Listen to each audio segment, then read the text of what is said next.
Halo Data Kelas, kembali lagi di Data Podcast. Coba ngeliat Mapres tuh kayak wow banget gak sih, kayak orang keren yang bisa semuanya gitu. Jadi kegiatan yang FOMO gitu kan, ternyata itu memang bisa gitu untuk menunjang kita menjadi keajang film Mapres. sering coba-coba aja gitu. Ya nggak bisa aku gapai kan, kalau misalkan tujuannya nggak bisa digapai itu ya udah jangan. Halo Data Kelas, kembali lagi di Data Podcast. Aku Diva. Aku Nazla. Jadi kali ini kita kedatangan tamu yang teramat spesial nih, yaitu mahasiswa berprestasi dari program studi Sains Data ITERA.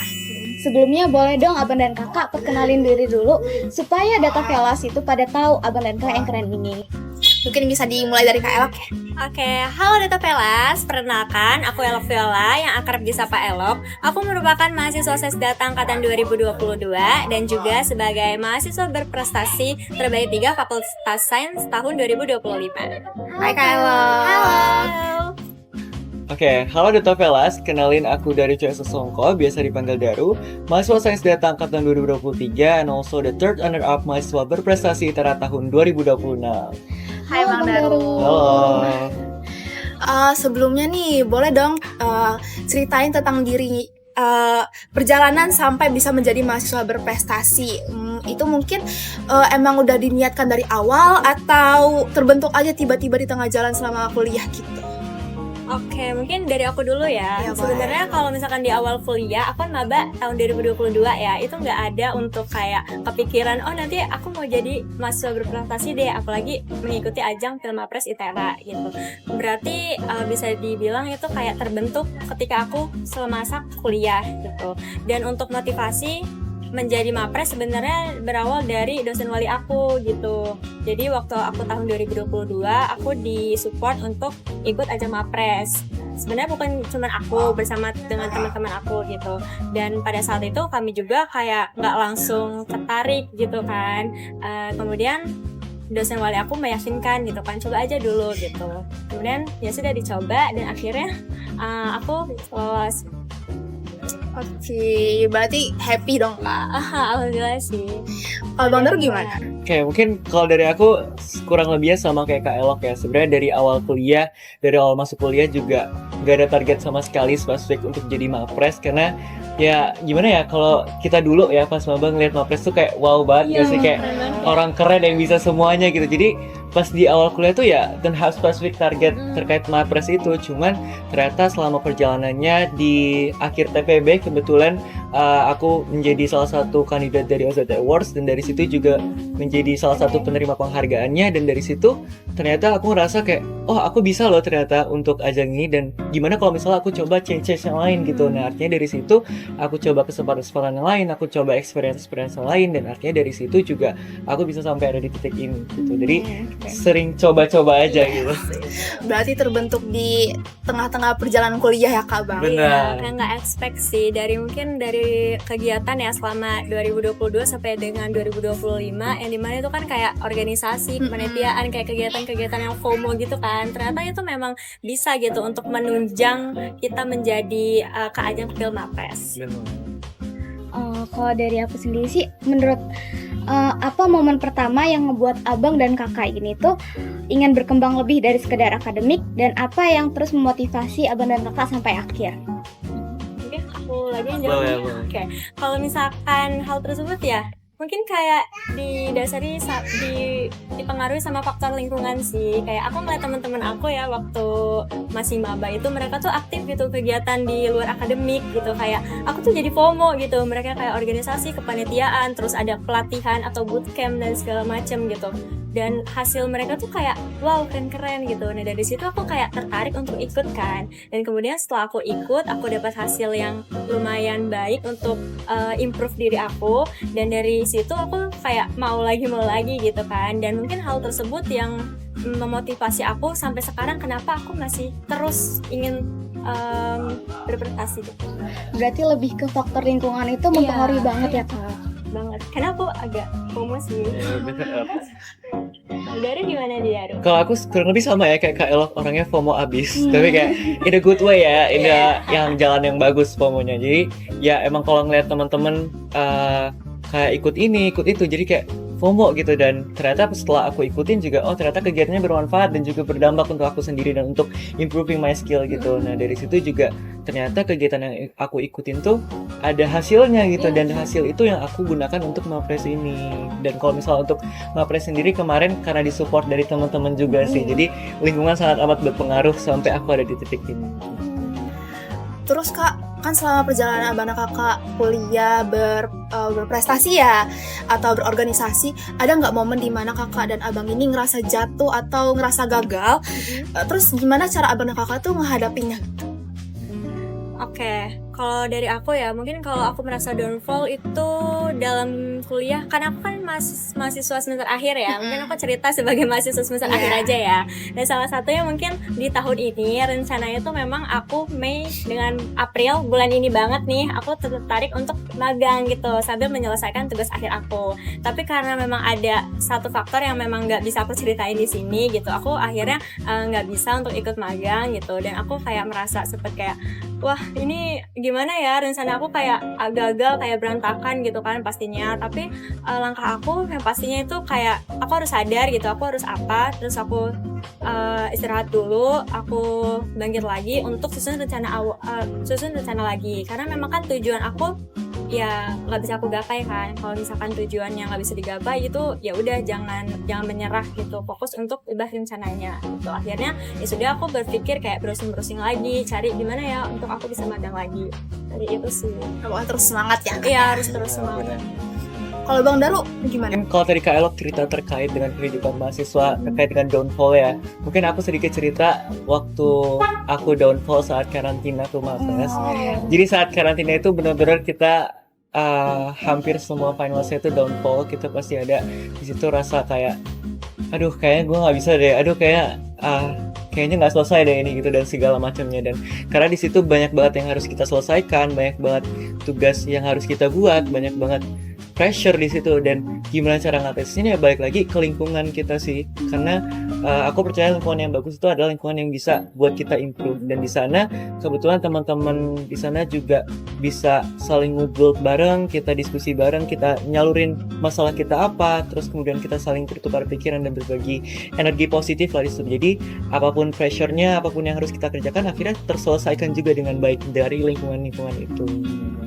Iya sih, lingkungan sangat berpengaruh sih Kak. Kalau boleh tahu, boleh ceritain dikit dong tentang gimana tahapan seleksi karantina. Wah ini Mau Ini ngelak lumayan- banget atau aku nih? lumayan panjang ya Daru. Lumayan panjang ya. Mungkin aku akan cerita kayak di awal-awal aja ya Oke. gitu. Mungkin nanti Daru bisa melanjutkan. Boleh. Jadi kalau misalkan karantina itu diawali dengan seleksi di prodi dulu gitu. Jadi kita kalau kemarin itu isi G-form ya Daru ya. Isi G-form itu ada capaian unggulan. Kemudian nanti setelah prodi udah melewati seleksi, nanti kita akan diseleksi di Fakultas Sains. Waktu itu dicari 5 terbaik ya di Fakultas Sains. Nah, terus nanti dari 5 itu akan diseleksi menjadi 3 orang yang nanti akan dijadikan sebagai perwakilan fakultas. Karena kan di ITERA ada 3 fakultas kan, dan tiap fakultas itu ada masing-masing 3 perwakilan gitu. Baru deh nanti dari itu dilanjut ke karantina gitu. Nah mungkin aku sedikit lanjutin ya untuk karantinanya. Jadi di karantina itu di setiap tahunnya ITERA itu menyediakan 9 slot atau dari 9 finalis dari 3 fakultas. Jadi setiap fakultas itu mengirimkan 3 mahasiswa terbaiknya dari FTI, FTIK dan juga FS. Nah di karantina itu kita ngapain? Di karantina itu kita dinilai, ada 3 penilaiannya di situ terkait dengan gagasan kreatif, terus kemudian public speaking, dan yang terakhir itu adalah capaian unggulan. Capaian unggulan itu apa yang sertifikat yang kita raih, pengalaman yang kita punya, atau apa yang kita buat selama kita menjadi mahasiswa itu masuk ke dalam capaian unggulan. Kemudian gagasan kreatif itu adalah sebuah gagasan yang kita buat gitu. Jadi ya kayak karya tulis tapi lebih wujudnya gagasan gitu. Jadi tentang inovasi apa yang mau kita bawa di Filmapres itu. Nah terus kemudian yang terakhir adalah public speaking. Nah kalau di Filmapres sendiri itu kebetulan kita diwajibkan untuk bahasa Inggris ya public speakingnya. Nah nanti dari ketiga itu akan dinilai selama karantina. Nah nanti setelah karantina selesai baru akan dipilih 5 mahasiswa terbaik yang akan melaju ke grand final. Nah kemudian setelah grand final itu dilaksanakan barulah dipilih 3 3, juara 3, 1, 2, dan 3, kemudian harapan 1 dan harapan 2. Kemudian untuk melaju ke tingkat LDDikti ya, wilayah itu diambil 1 orang per universitas, seperti itu. Berarti prosesnya ini tuh panjang banget ya Kak? Panjang banget. Benar, panjang Tapi banget. karantina 3 hari kelihatannya panjang nggak, Daru? Panjang banget, jujur. Kayak karantina itu, kebetulan aku cerita juga ya, karantina aku kemarin tuh dilaksanakannya pas bulan puasa. Jadi benar-benar lagi puasa-puasa, dapat materi, dapat tugas, dapat segala macam pelatihan yang ada di situ dari pagi sampai malam ke pagi lagi selama 3 hari itu sangat amat Challenging banget ya. challenging dan terpressure banget sih di situ. Dan juga jujur. waktu untuk revisiannya mungkin lebih sedikit ya kan, Benar. karena harus membagi waktu tidur, terus juga Benar. sahur, Benar. buka puasa. Benar. banget ya Kak. Iya, dan kebetulan waktu itu aku jadi mentor ya, Daru. Iya. Jadi ngerasain Ya mungkin bisa dilihat ya aku waktu itu gimana di sana. Selemes apa? Selemes apa, sepucet apa gitu. Tapi it's okay, udah berlalu It's ya, okay. Daru. Mungkin bagi data Velas lain nih bisa mempersiapkan diri ya gimana kalau mau jadi mapres. Oke, iya bener banget. Selain dari yang 3 Daru sebutkan tadi, mungkin keempatnya adalah mental ya. Benar. Mental tuh emang perlu banget ya Iya, Kak? bener Benar. banget. Terus gimana cara abang dan kakak tuh buat jaga konsistensi selama di tengah gempuran menjadi mapres, kuliah, terus tugas-tugas banyak itu kan, gimana cara abang dan kakak tuh menjaga semangatnya gitu? Kalau aku boleh tahu. Oke, mau jawab Daru dulu? Mungkin Kak Elos dulu atau aku dulu? Boleh Daru deh. Oke, mungkin kalau aku gimana jaga konsistensinya dengan segala macam kegiatan itu ya, sebenarnya atur time management yang bagus sih, karena menurut aku kalau misalnya kita punya time management yang bagus, apapun yang kita lakuin itu bakal terselesaikan dengan baik. Kemudian selalu bertanggung jawab terhadap apa yang kita ambil gitu. Jadi mungkin kita boleh FOMO, tapi jangan FOMO yang benar-benar FOMO gitu. Tapi kita memang nggak mau menyelesaikan itu. Jadi sebisa mungkin ambil kegiatan yang memang kita benar-benar suka di situ dan mau menyelesaikan itu seperti itu. Jadi kita juga nggak keteteran akan hal itu gitu, karena kita tahu di sains data juga masih banyak ya tugas yang harus kita selesaikan, masih banyak permasalahan akademik yang kita selesaikan. Jadi kalau misalnya kita mau ngambil kegiatan di luar ya sebisa mungkin ambil kegiatan yang kita suka, kemudian kita bisa bagi waktunya, jadi kita juga enjoy untuk menjalaninya. Harus bertanggung jawab ya bang ya. Benar. Jadi ya, sebenarnya aku setuju banget ya sama Daru. Ya mungkin kebanyakan orang juga setuju ya dengan statement Daru tadi ya. Kita harus tahu lah prioritas kita gitu ya. Nggak bisa semua hal itu dikerjakan berbarengan dalam satu waktu. Dan pentingnya untuk kayak memanfaatkan waktu luang untuk menyelesaikan tugas-tugas lain gitu, misalkan kayak istirahat atau misalkan menunggu teman yang lainnya, kan kita cicil dulu deh gitu. Dan memang hal-hal yang ternyata kecil ya, kalau misalkan dilakukan terus-menerus itu ya bisa menyelesaikan tugas-tugas. Berarti kalau FOMO itu nggak boleh selalu FOMO yang kayak langsung ikut-ikutan semua, jadi harus kayak lebih di Benar, harus dipikirin lagi kira-kira kita bisa nggak sih nyelesain itu. Jadi kayak berbarengan dengan tanggung jawab. iya. Jangan aku mau ikut ini tapi abis itu udah nggak jadi gitu ya. Itu nanti kita disebutnya hilang-hilangan tuh. Nono ya. kalau aku boleh tahu gimana sih caranya abang dan kakak tuh pas lagi nge-stuck itu kayak kehilangan arah, itu gimana cara biar kakak tuh bisa berjalan lagi gitu? Oke, aku jawab dulu Boleh. ya. Biasanya memang kalau nge-stuck hilang arah itu pastinya normal ya, normal dalam kehidupan kita gitu. Mungkin kalau dari aku, biasanya aku harus tahu dulu kalau misalkan aku lagi di fase tersebut gitu. Dan hal yang aku biasanya lakukan, biasanya take a rest gitu. Aku boleh istirahat dulu, kemudian nanti biasanya aku breakdown gitu, misalkan aku punya masalah apa nih gitu, dan kemudian aku breakdown rencana-rencana kedepannya gimana. Kemudian dari rencana-rencana itu nanti aku lihat bisa nggak sih apakah ada memang rencana yang bisa aku lakukan sekarang gitu, dan nanti lainnya bisa aku lakukan besok gitu. Nah kemudian aku biasanya pastinya tidur gitu. Untuk kayak riset itu aku tidur. Nah biasanya bangun tuh kayak jam 3 pagi atau 4 pagi gitu, dan dimana otak itu kayak aku merasa lebih fresh aja dibangun jam segitu. Dan nanti kayak melanjutkan kegiatan lagi, rencana-rencana tadi gitu. Karena pada akhirnya ketakutan itu didasari karena aku nggak punya arah gitu kan. Ketika tadi aku udah punya planning, aku punya rencana-rencana, jadi aku lebih kayak merasa safe aja dan percaya diri untuk hari berikutnya. Kalau Daru gimana nih? Benar, mungkin kalau aku sedikit nambahin, kalau misalnya tadi caranya untuk mengatasi hilang arah, mungkin kalau aku lebih ke mentalnya sih, karena kalau misalnya kita hilang arah, kadang mental kita down kan, karena kita kayak, aduh kayak kita nggak mau ngapa-ngapain lagi deh di situ. Nah, itu juga sangat terjadi pas di karantina ya, jujur. Bahkan setiap hari ya mentalnya down, terus kemudian hilang arah dan segala macam, dan gimana cara ngatasinya.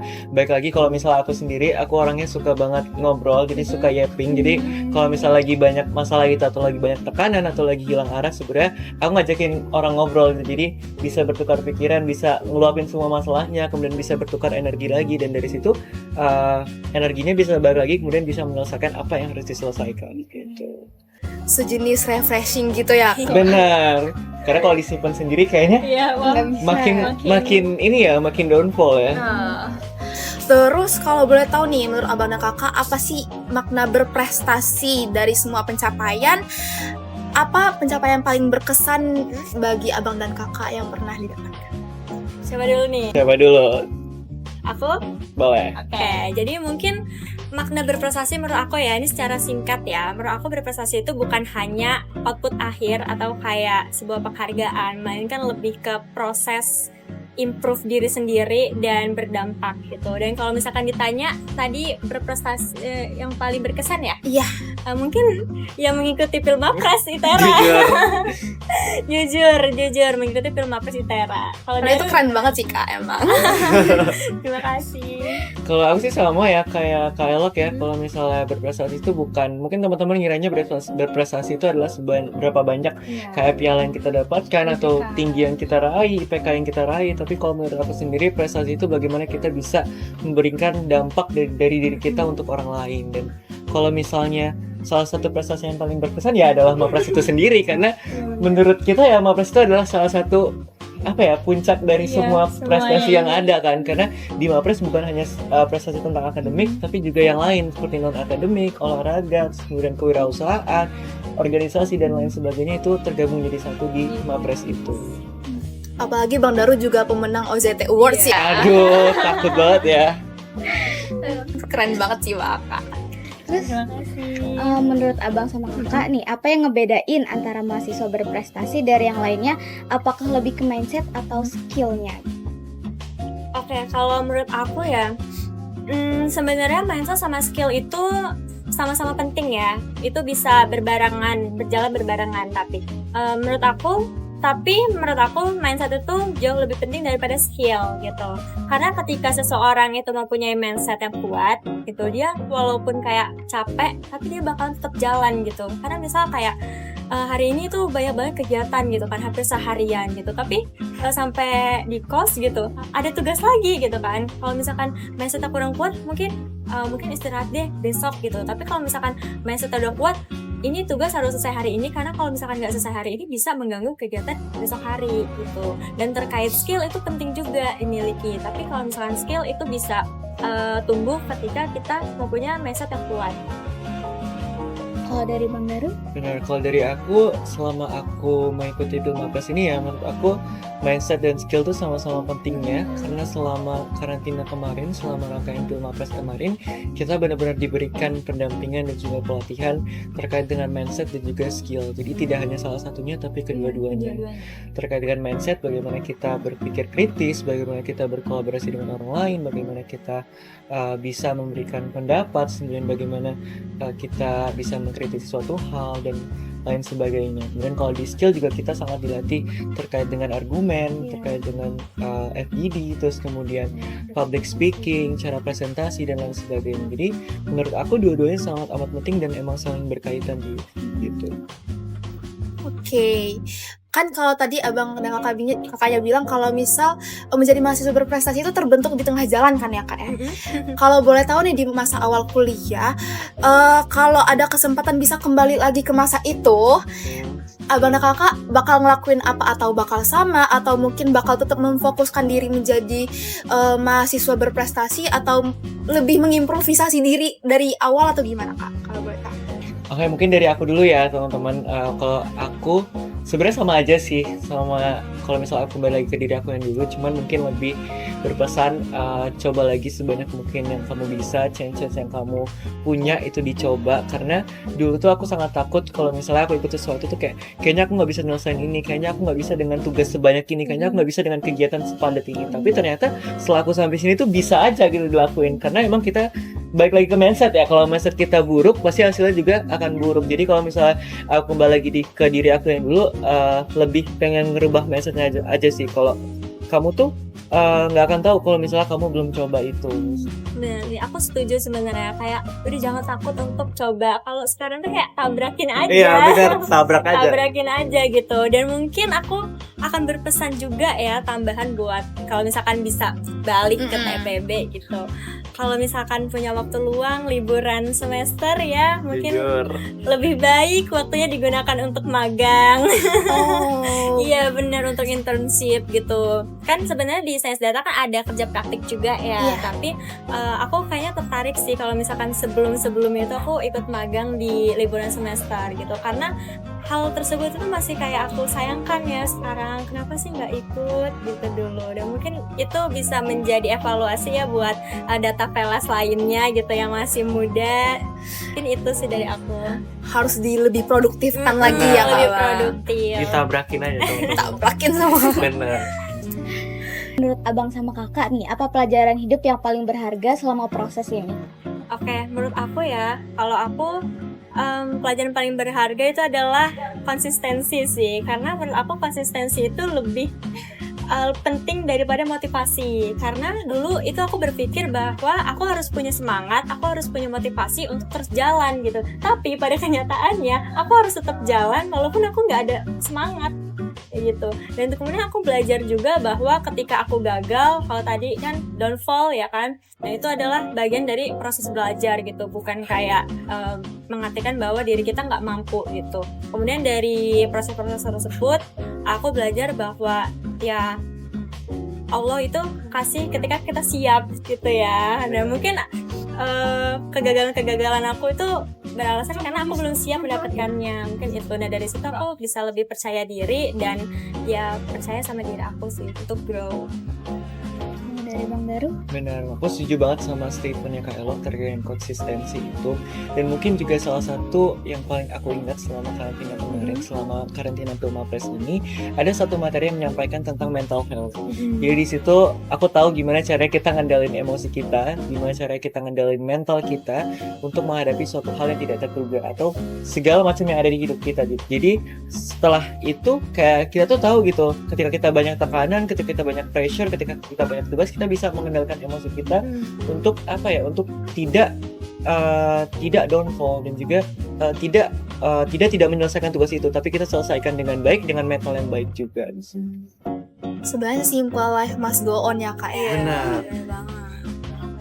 Terus kalau menurut kakak dan abang nih, apa satu hal yang sering diremehin mahasiswa gitu, tapi itu sebenarnya tuh penting banget. Dan kalau boleh nih kasih pesan terakhir untuk mereka yang mungkin kadang tuh merasa tertinggal gitu dari perjalanan teman-temannya. Oke, mungkin terkait kayak hal yang biasa diremehkan ya, mungkin aku kembali ke statement Daru yang sebelumnya ya. Kalau misalkan jangan takut untuk memulai ya kan. Terkadang aku melihat banyak mahasiswa itu yang punya motivasi tapi takut untuk mencoba gitu, yang pada akhirnya ya nggak pernah mencoba sama sekali gitu. Dan mungkin pesannya adalah mulailah coba hal kecil gitu kan. Mungkin kalau misalkan mau ada mahasiswa yang ingin mengikuti lomba nasional gitu, terus takut untuk mencoba gitu, mulailah dari kebiasaan-kebiasaan kecil gitu.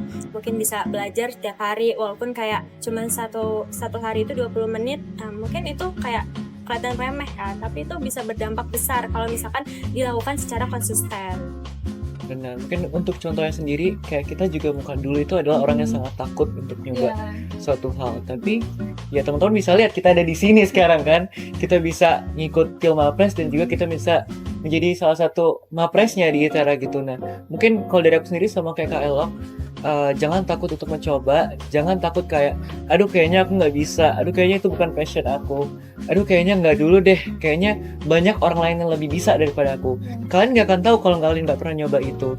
Dan mungkin statement dari aku ya untuk teman-teman, mending kalian itu nangis ataupun kecewa karena kalian gagal daripada kalian nangis atau kalian kecewa daripada kalian nggak coba sama sekali. Setuju banget sih. Terus mungkin ini pertanyaan terakhir untuk abang kakak ya. Mungkin untuk mahasiswa yang ingin mulai berprestasi tapi masih bingung, apa langkah awal yang bisa dilakukan? Bagaimana menemukan passion atau bidang yang tepat untuk dikembangkan? Jadi ini lebih ke tips and tricksnya itu gimana? Oke, kalau dari aku ya, mungkin aku throwback ke masa aku maba ya, dimana aku masih bingung passion aku gimana dan harus kemana gitu ya. Waktu maba itu aku mencobakan banyak hal sebenarnya. Misalkan contoh kayak organisasi ya, biasanya kan kita maba masih FOMO organisasi gitu atau kepanitiaan gitu. Jadi aku mencari passion aku tuh coba kepanitiaan, misalkan jadi panitia acara gitu kan. Apakah memang dengan skill aku pada saat itu yang aku miliki bisa improve diri aku gitu. Kemudian kayaknya kurang nih panitia acara, boleh coba panlab, atau biasanya kalau misalkan mau improve public speaking, ketemu stakeholder, itu bisa di sponsorship dan lain-lain gitu. Dan hal tersebut tuh bisa diterapkan ketika kita mencari passion gitu. Cobain aja semuanya gitu. Kalau misalkan ada yang kayaknya ini aku banget deh gitu, aku tertarik banget nih, kayaknya ada peluang nih untuk aku bisa berkembang lebih lagi gitu. Dan mungkin itu sih tips dan trik dari aku. Kalau aku setuju sih sama kayak di awal itu kalian coba aja semua hal yang kalian punya, change yang kalian punya itu dicobain aja. Nanti dari situ pasti kalian ketemu passion kalian di mana.